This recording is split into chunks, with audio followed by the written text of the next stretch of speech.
Hi, welcome to video 5 of my sourdough series. Today is the day we are baking our first loaf of sourdough together, and I will be there with you every step of the way. This is what we've been waiting for and what we've been preparing for all of these weeks, and I hope that you've been watching videos 1 through 4. They were very helpful. They got us up to this point. So if you haven't watched those, I do encourage you to go back and start from video 1. I talk about some of the tools that are going to be needed to prepare a successful loaf of sourdough bread. In video 2, I talk about the sourdough starter and how to properly start that and the care and feeding of it. And then in videos 3 and 4, we prepared a few things with our starter, one with something called a discard and one with a relatively active starter. We made crackers in video 3 and very nice fluffy sourdough pancakes in video 4. So hopefully you've gotten some practice doing that and now you're ready for the big day. So what I want to share with you before we get much further into this is that I do not profess to know the one way to prepare sourdough, and I don't want you to think that this is the only way to do it. What I have gathered in the approximately year or so that I have been involved with sourdough is that there are probably as many ways to prepare sourdough as there are people out there doing it. Everybody has their own preferred methods that they claim works flawlessly every time, and I don't doubt it. This method that I'm going to show you today, I like simply because it is easy. It works well it fits into a busy schedule. I mean, I work. I am gone a lot during the day and don't have a lot of time to have hands-on time on my loaf. So what I like about this particular method is that it's a no-knead kind of bread, knead as in K-N-E-A-D, and it requires very minimal hands-on time, which I think makes it ideal for the busy person who wants to do this as a hobby and not a full-time job. So that's why I really like this method and wanted to show it to you. So I hope that you will enjoy it for that reason too. The one takeaway I would really give you from this is that sourdough baking requires a little bit of trial and error. I have certainly had my failures where I've had to throw the whole mess into the trash, and that's okay. You know, you live and learn, you practice and get better at it, hopefully.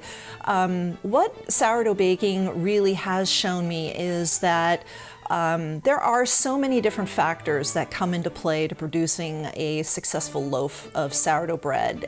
It is the activeness of our starter, it is the environment, it is the warmth of our house and kitchen. That plays a role. The amount of time that you allow the yeast to activate and multiply and expand your dough, how long you let it ferment is important.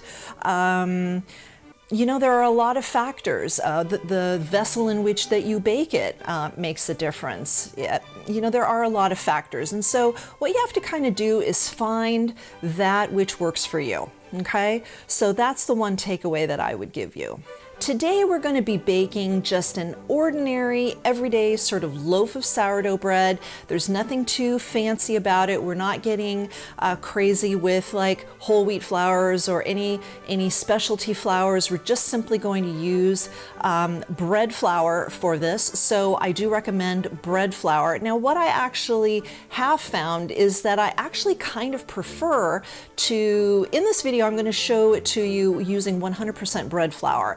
But I have actually discovered since I filmed this that I actually prefer a combination of bread flour and all-purpose flour. It makes for a little bit fluffier loaf. So again, maybe start the recipe the first time you make this following the directions that I give you, and then maybe the next time try it with 50% bread flour and 50% all-purpose and see which one you like best. Again, it's really up to you and your own personal preference. So what I'd like you to do now is go ahead and gather all of those things that I told you to get in video 1, the most important of which is, of course, your active starter, your sourdough starter, and your Dutch oven. You're going to need some parchment paper.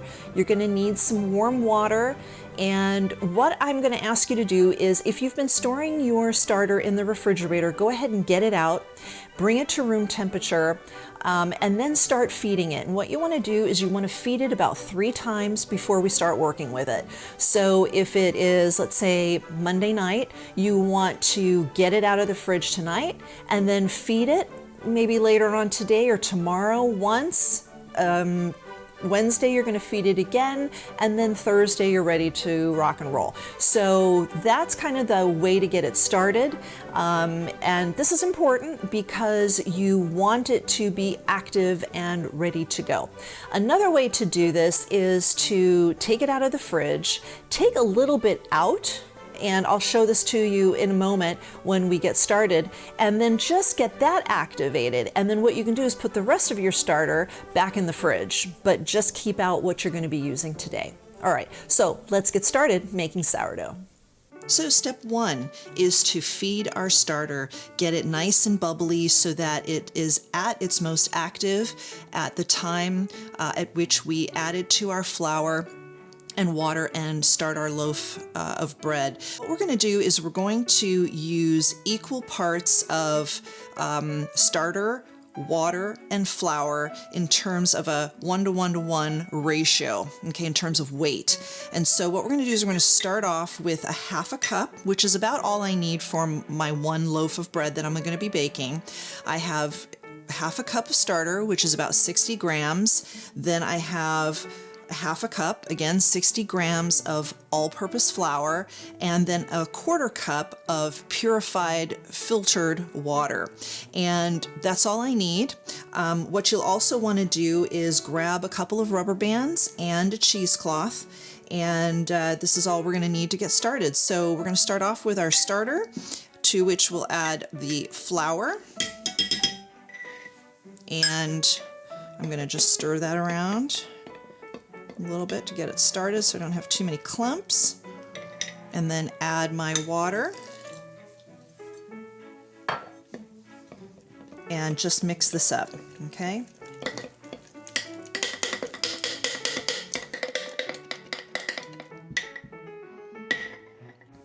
So once this is blended, what I want you to do is add 1 rubber band around the bottom here at the level of where your starter ends. And the reason for this is it just helps you kind of gauge how far up this will be growing. And so it's also just kind of interesting to see its growth. So put your rubber band on right at that level.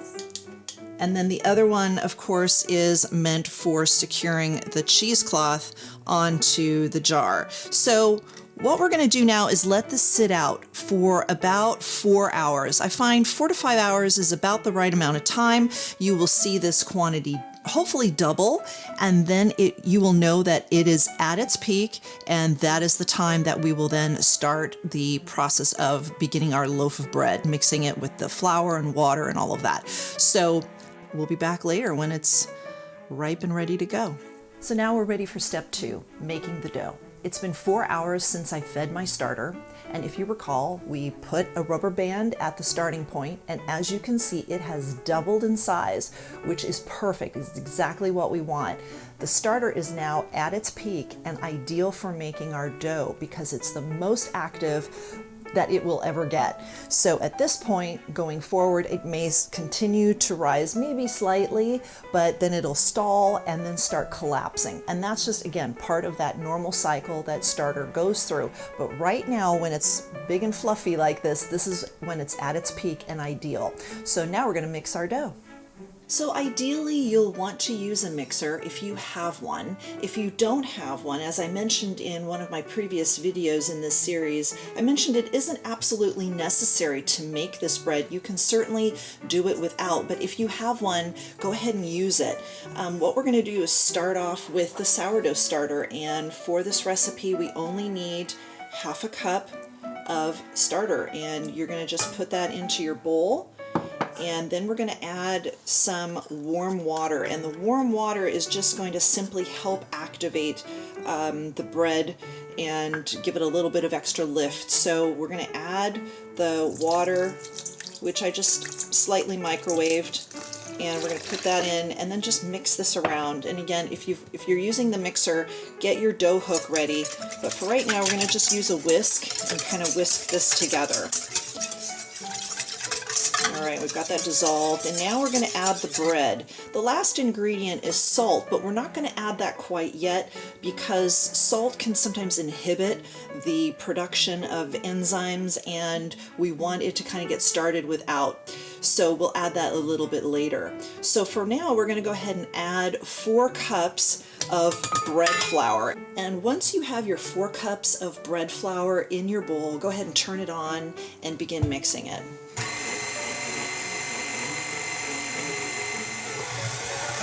After a few minutes, you should have a ball forming, and I'm going to just let it clean the sides of the bowl off and let it rest.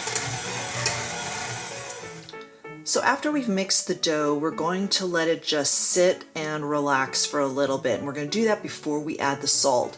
And the reason for that is it just sort of allows the gluten to sort of start doing its work, and salt impedes that a little bit, as I mentioned earlier. So what we're going to do now is after 30 minutes of wait time, we're going to now add 1.5 teaspoons of salt and just mix that in.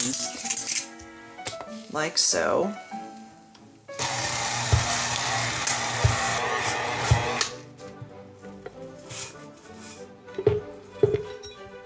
And you'll see that the dough is starting to get some structure now, and that's what we want. And if the salt doesn't seem fully incorporated, just sort of, get that in there with your hands, and then just put the dough back into the bowl and allow it to rest now overnight. And you'll find in the morning when you come down to make your cup of coffee or whatever, have breakfast, you will see, so you're already seeing a little bit of this pulling away here, which is great. That's what you want to start seeing. But tomorrow morning, you will be greeted with a nice fluffy dough ball. So for now, we're going to just let it sit, put a cover over it, and just let it rest overnight. All right, so it's the next morning, and let's see what the sourdough has been up to overnight. Actually, what I had done last night was I covered the sourdough with a wet cloth. And you can use a dry one, but a damp one is usually recommended. And then every so often as I'm passing through the kitchen, I'll notice that it's dry and I'll just make it wet again. And again, it's just going to be slightly damp just to kind of keep a little bit of moisture in. So here's the unveiling. Here is what the sourdough looks like the following day. Nice and puffy. And what I'm going to do now is I'm going to put a little bit of flour onto my board. Okay, I'm going to just sprinkle that out, and then I'm going to take my dough and simply, you're going to see this kind of stretchiness. That's exactly what we're after. So this is the consistency you want. It's going to be a little bit sticky, and that's okay, but you're just going to use either a bowl scraper or, I'm sorry, but I'm just going to use my fingers, and I'm going to take this out and get it onto my surface. And then I'm going to just form this into a little ball. And I'm gonna, now what we did was the first rise, and this is now going to be the second rise. Okay, and so what we're going to do is just sort of stretch this sort of gently, all right, and just sort of keep kind of molding it so that it becomes a nice little ball. After the dough has had a chance to rest like this for about 10-15 minutes, it's time to transfer it to the vessel in which we're going to bake it.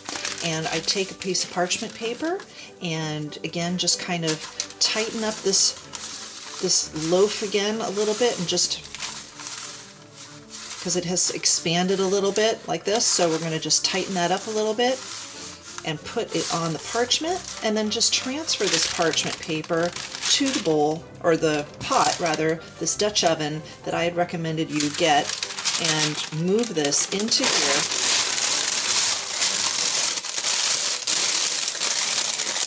put the wet cloth back on it for another 30 minutes to an hour and just let it do like a secondary rise, and then we'll be ready to bake it. Okay, so it's been about a half an hour, 40 minutes. The dough has not risen really significantly more than before, and that's okay. But what we're gonna do now is we're gonna prepare it for baking, and what we're gonna do is we're gonna do something called scoring it. And so what we're gonna do is just sprinkle a little bit of flour on top, okay, and kind of distribute that very evenly over the top. We're gonna get ourselves a sharp knife and we're gonna score the top. And the reason for this is just, it's mostly to let a little bit of air escape, but it's also decorative, so it does serve two purposes. There are a couple of different ways of going about this. We can, and you know, I'm sure you can look this up on the internet too for different ways of scoring your bread, but what you can do is you can go, you know, straight down the middle. You can make kind of a crescent shape. You can make a crescent shape with like little slits on the side. You can make kind of a cross where you kind of do this sort of thing. You can make little leaf patterns in your dough. So really the sky's the limit. You can experiment, but what happens is having a little bit of flour on top gives it that definition so that you can see the design better when it's done baking. So today what I'm going to do is I'm going to make sort of a crescent shape in the top, and I'm going to simply come like so. And then what I'm going to do is make a few little slits over here and see what that looks like when it's done. All right, it's kind of like a smiley face. All right, and then what I'm going to do is I'm going to just put it back into my pan, my pot rather. All right, so here it's back into my pot. I'm going to just fold the paper out of the way as much as I can. And I'm going to put the lid on, and then let me talk a little bit about the pot itself. You have to check your pot's temperature rating. Some pots cannot handle heat more than 450 degrees, and very few are designed for ovens of 500 or more. Professional bakeries will use very, very hot ovens like 500 degrees. That's just simply not possible for most home kitchens. First of all, the ovens don't get that hot, and also the pans won't handle it. Particularly anything that's enameled like this is going to have a hard time with an oven that's that hot. So I bake, plus also with really high temperatures, I've noticed that I end up burning it. So what I'm going to do is I bake at 425, and what I do is I put the lid onto the pot. And then what I also have learned from other bakers to prevent burning on the bottom is they put it on a cookie sheet. And so that's what I'm going to do. I'm going to put this in the oven now at 425 on the cookie sheet and bring the oven to temperature. And after 25 minutes, we'll take the lid off, and you can see the steam from inside the pot gave the loaf its lift during that time. This is called oven spring. But now what we need to do is develop the crust. So back in it goes for another 15 minutes. After 15 minutes, I took it out. I felt it could be a bit more golden, so I am going to bake it for another 5. So with 5 more minutes in the oven, I got a little bit darker color, and I'm fairly happy with that now. So I'm going to just take this out of the pot and then put it on this rack here to cool, taking it out of the parchment paper. And there you have it, your beautiful loaf of sourdough bread. What I like about baking in the Dutch oven is simply that size is perfect because I like how it goes up the sides and gives me a bit of lift and makes for a little bit puffier bread. I don't like them kind of spread out, so the baking in the Dutch oven is just ideal for this. So anyway, there you go. Before you slice into it, you should let it cool for an hour to just settle down. If you cut into it too soon, it's not ideal. So do exercise some patience here. It smells so unbelievably delicious at this point. You'll want to dive right in, but do resist the temptation to do that and allow it to just come to cool down for about an hour before you slice into it. So I hope you enjoyed this video and feel fairly confident to get started with baking your first loaf of sourdough bread. It's a pretty exciting adventure, and like I said, just keep an open mind and don't be afraid to experiment. I mean, the sky's really the limit. You can make all kinds of things with sourdough. It's not just bread. I mean, I showed you can make crackers, you can make pancakes, but you can make English muffins and bagels. You can make noodles. You can make focaccia, ciabatta. You can make, I mean, just all kinds of things. You can even use sourdough starter to make coffee cake, which is something I'm actually going to start experimenting with next. So, you know, get creative. Again, sourdough is not just for bread. It is a way to leaven all kinds of your baking goods, and pretty soon you'll be using it for just about everything, I'm sure. So I hope you enjoyed this video. If you did, please give it a thumbs up down below by clicking the like button. If you haven't subscribed to this channel yet, please do so. I am really looking to increase my subscribers, so if you would do so, I would really appreciate it. And of course, if you enjoyed this video, please share it with a friend, maybe somebody you know who is interested in getting into baking. This might be a helpful way for them to get started. So do me a favor and please leave in the comments section down below your impressions of this, and if you got anything out of it, and if you learned anything, and if you found it to be helpful, how your first loaf turned out, what you might have done differently, you know, what you'd like to see in the future in terms of sourdough baking. I would love to hear your comments, so please don't be afraid. Please go down below and leave me those comments, because I would very much enjoy hearing from you. So thank you so very much for watching, and good luck with your sourdough baking. Take care.